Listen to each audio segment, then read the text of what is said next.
तो ये है पीछे चंद्रशिला का मंदिर। इस समय हम 13,000 फीट पे समुद्र तल से काफ़ी हाइट गेन किया। और जब भी आप यहाँ पे आते हैं तो कोशिश करें कि मॉर्निंग में आएँ। तो साथियों, अभी चलते चलते हम लोग बिल्कुल तुंगनाथ मंदिर के पास में पहुँच चुके हैं। और यहाँ तो भाई, जब आप तुंगनाथ आते हैं तो चंद्रशिला जाने का अपना ही एक एक्साइटमेंट है, क्योंकि यहाँ से ऊंची गहरी खाई, ऊंचे ऊंचे पहाड़ दिखाई देते हैं। इसी के अंदर हमारे भोले महादेव रहते हैं। और यहाँ पे पंच केदार के छोटे छोटे मंदिर हैं। केदारनाथ, मदमेश्वर, तुंगनाथ, रुद्रनाथ और कल्पेश्वर, ये 5 मंदिर हैं। आज की हमारी यात्रा विश्व के सबसे ऊंचे शिव मंदिर श्री तुंगनाथ और चंद्रशिला की ओर होने वाली है। तुंगनाथ और चंद्रशिला उत्तराखंड के रुद्रप्रयाग जिले में स्थित हैं। इसके लिए आपको ऋषिकेश से 170 किलोमीटर की दूरी तय करनी पड़ती है और चोपता बाज़ार में पहुंचना पड़ता है। चोपता ऊखीमठ से मात्र 30 किलोमीटर की दूरी पर स्थित है। नमस्कार साथियों, मेरा नाम है शैलेंद्र सकलानी और आज मैं आपको लेके चल रहा हूँ विश्व के सबसे खूबसूरत ट्रैक में से एक चोपता चंद्रशिला ट्रैक पे। चोपता से आपकी पैदल यात्रा शुरू होती है जो तुंगनाथ की ओर जाती है। शुरुआती 1 किलोमीटर में आपको घने बुरांस के पेड़ फूल से लदे हुए दिखाई देते हैं, जो शुरुआत में ही आपके ट्रैक को बहुत ही खूबसूरत बना देते हैं। अगर आप यहाँ पर ऑफ सीज़न में आते हैं या यात्रा करते हैं तो आपको अपने साथ ज़रूरी खाने पीने का सामान भी लाना पड़ सकता है। अभी तक हमने 1.25 किलोमीटर का ट्रैक किया है और अब यहाँ पे आप देखेंगे थोड़ी बहुत स्नो भी आपको दिखने के लिए मिल जाएगी, जो बर्फ़ है, क्योंकि ये अप्रैल का महीना है। अगले महीने इसके मई में कपाट खुल जाएंगे और इस समय ज़्यादा बर्फ़बारी हुई नहीं है, तो इसलिए बर्फ़ जल्दी मैट हो गई। आज से 6-7 साल पहले जब हम इस ट्रैक पे आते थे तो अप्रैल मई में यहाँ पे पूरा बर्फ़ से भरा हुआ होता था। बहुत बार रास्ते तो साफ़ करने पड़ते थे। आप देखेंगे कि जैसे जैसे हम ऊपर चढ़ेंगे जो ट्री लाइन है वो भी कम हो रहा है। जो यहाँ पे बुरांस के पेड़ हैं वो छोटे छोटे हैं, नीचे बहुत बड़े बड़े पेड़ थे। यहाँ पे आप देख सकते हैं छोटे छोटे बुरांस के पेड़ हैं। और जब आप यहाँ से लगभग 100-150 मीटर और ऊपर चढ़ेंगे तो वहाँ पे आपको ट्री लाइन बिल्कुल ख़त्म हो जाएगी। तो जब ट्री लाइन ख़त्म होती है तो एयर प्रेशर की वजह से ब्रीदिंग में भी प्रॉब्लम होता है, ऑक्सीजन आपको कम मिलता है। तो आपको अपने जो स्टेप आप छोटे करने चाहिए, आपको स्लो चलना चाहिए, थकने की बजाय आपको लगातार चलना चाहिए। तो आगे की ओर चलते हैं।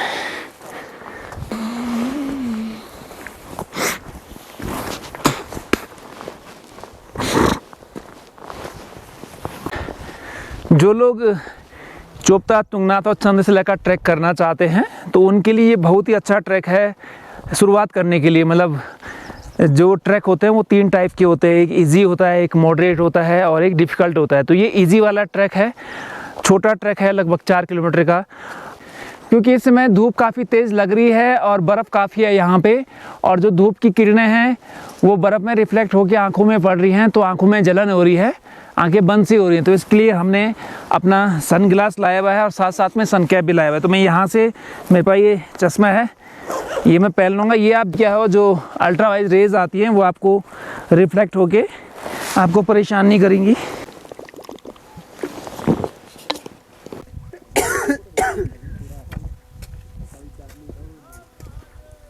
साथियों, अभी हम उस मैक्सिमम एल्टीट्यूड में हैं जहाँ पे ट्री लाइन ख़त्म हो जाता है। इसके बाद आपको पेड़ नहीं मिलेंगे ऊपर, केवल ग्रासी लैंड मिलेंगे जिसको हम बुग्याल कहते हैं। तो आप देखेंगे नीचे कुछ पेड़ हैं, लेकिन इसके बाद ऊपर कहीं भी पेड़ नहीं है। अगर आप इस तरफ देखेंगे, ये देखिएगा, ऊपर कहीं भी पेड़ नहीं है, तो ट्री लाइन अभी समाप्त हो चुकी है। और यहाँ से हम चलेंगे ऊपर। चलते चलते हम लोग बिल्कुल तुंगनाथ मंदिर के पास में पहुँच चुके हैं और यहाँ पर काफ़ी स्नो है, तो हमने सोचा थोड़ा स्नो में चला जाए। और यहाँ से एकदम पास में है तुंगनाथ मंदिर।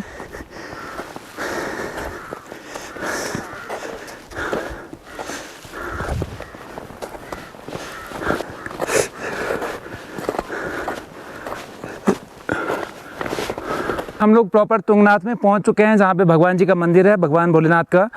और आप देख रहे होंगे पीछे कुछ बिल्डिंगें हैं, जो कि यहाँ पे बहुत सारी धर्मशालाएं हैं और छोटे मोटे होटल हैं। लेकिन ये होटल आपको केवल मिलेंगे सीज़न में, जब यहाँ के कपाट खुलते हैं। तो अगर अभी विंटर में आप यहाँ पे आते हैं तो आपको बनियाकुंड या नीचे चोपता में ही स्टे करना पड़ेगा। लेकिन अगर आप मई के बाद और नवंबर तक कभी भी आते हैं तो आपको ऐसे होटल यहाँ पर रहने के लिए मिल जाएंगे। तो ये दिख गया मंदिर, यहाँ से वो मंदिर का टॉप दिख रहा है। यहाँ से जाना पड़ेगा हमको ऐसे करके मंदिर में, और उसके बाद हम आगे बाहर से मंदिर के दर्शन करेंगे और आगे के लिए निकलेंगे।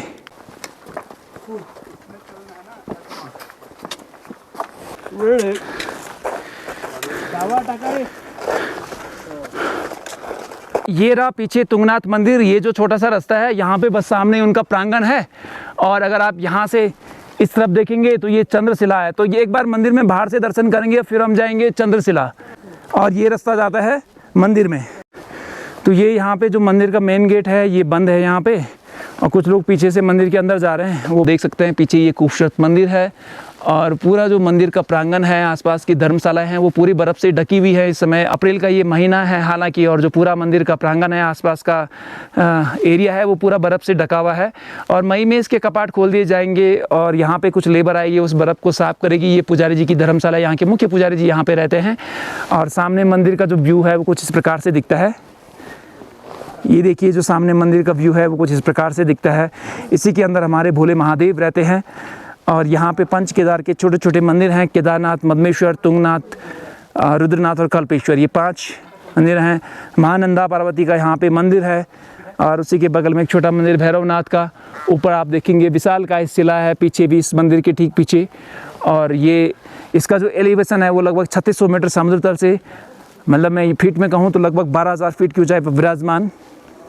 मंदिर में बाहर से दर्शन करने के बाद अब हम लोग जा रहे हैं चंद्रशिला की ओर। तो ये रास्ता है चंद्रशिला जाता है, यहाँ से लगभग 30 से 40 मिनट लगेगा। तो भाई जब आप तुंगनाथ आते हैं तो चंद्रशिला जाने का अपना ही एक एक्साइटमेंट है, क्योंकि यहाँ से ऊंची गहरी खाई, ऊंचे ऊंचे पहाड़ दिखाई देते हैं, और रास्ता थोड़ा मुश्किल होता जाता है, सांस भी ज़्यादा फूलती है। तो इसलिए आप यहाँ पे जब आएँ तो चंद्रशिला ज़रूर जाएँ। थोड़ा मुश्किल है लेकिन रोमांचकारी भी है। चंद्रशिला के रास्ते में अभी बर्फ़ ज़्यादा है, और रात को क्योंकि आसमान खुला था तो इसमें पाला पड़ा, तो ये काफ़ी हार्ड हो चुका है, आप देख सकते हैं। तो इसमें थोड़ा ऐसे फिसलन हो रही है, ऐसे जूते फिसल रहे हैं।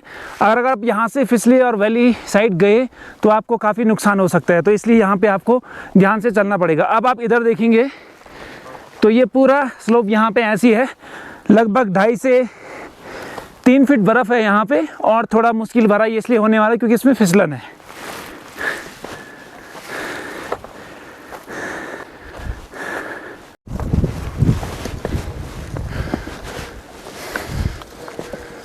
यकम तो भाई खतरनाक, यकम तो इन तोड़ी ना।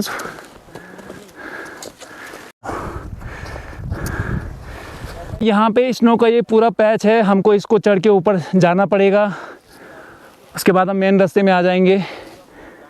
तो आप देखेंगे ये काफ़ी चढ़ाई है इसमें, और बर्फ़ भी काफ़ी ज़्यादा है, बट इसका भी अपना एक मज़ा है।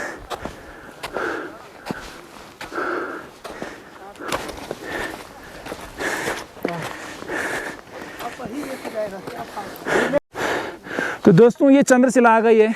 तो ये है पीछे चंद्रशिला का मंदिर, यहाँ पे हमने कर लिए हैं दर्शन। इस समय हम 13,000 फीट पे समुद्र तल से काफ़ी हाइट गेन किया, और आसपास का जो व्यू है वो काफ़ी खूबसूरत है।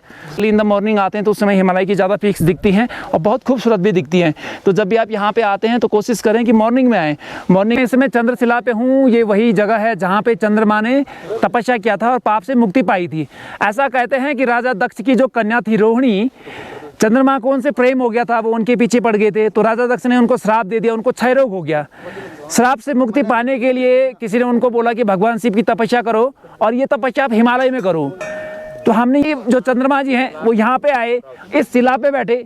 ऐसे कहते हैं कि बहुत समय तक उन्होंने यहाँ पे भगवान शिव की तपस्या करी, भगवान शिव ने दर्शन दिए और क्षय रोग से उनको मुक्ति दे दी। तब से इस शिला को चंद्रशिला कहा जाता है, और ये समुद्र तल से लगभग 13,000 फीट की ऊंचाई पर विराजमान है, और आसपास में काफ़ी हिमालय की पीक्स यहाँ पे दिखती हैं। साथ ही में मैं आपको बता दूं कि ऐसा भी कुछ लोग कहते हैं, कहीं पे ये भी वर्णन मिलता है कि भगवान राम ने जब रावण का वध किया था, क्योंकि रावण एक ब्राह्मण था, तो ब्रह्म हत्या का श्राप मिला, भगवान राम जी यहाँ पे आए और उन्होंने भी यहाँ पे पश्चाताप किया। तो आप पीछे देख सकते हैं काफ़ी हिमालय दिख रहा है, बहुत सारी पीक्स दिखती हैं। और जो लोग यहाँ पे आते हैं वो इस प्रकार के कैन बनाते हैं, यहाँ पे पत्थरों के ऊपर पत्थर रखते हैं, ये टूट गया था, और अपनी निशानी छोड़ जाते हैं कि वो लोग यहाँ पे पहुँचे थे, अपनी उपस्थिति दर्ज कराते हैं इस चंद्रशिला पीक पे। और ये इस आसपास के एरिया की सबसे ऊंचाई वाली जगह है, लगभग 13,000 फीट समुद्र तल से। और बस यही है, आप भी आइए।